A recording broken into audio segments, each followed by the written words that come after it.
Okay, guys, and I also found the new for 2026 Piranha. This is part of the Beast Basher, which is a red flame one with the flame on it. Here's a bag. Name Piranha, truck type creature, strength, razor sharp, crash attack, feeding frenzy.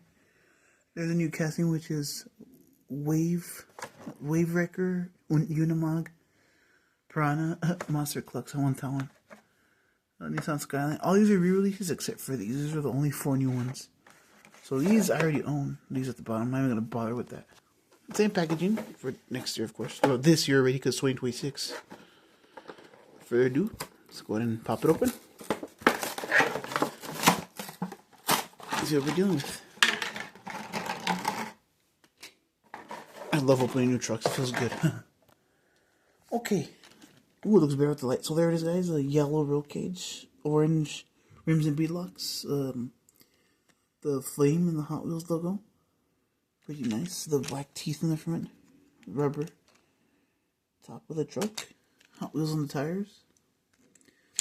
A chrome chassis, the tail. And I love this Piranha. Like, I love the color scheme it has, and the black around it, the black trim. So those are the 2 trucks I got today, guys. Like, subscribe, comment, check out more unboxings coming soon. Peace out. Hope you enjoyed.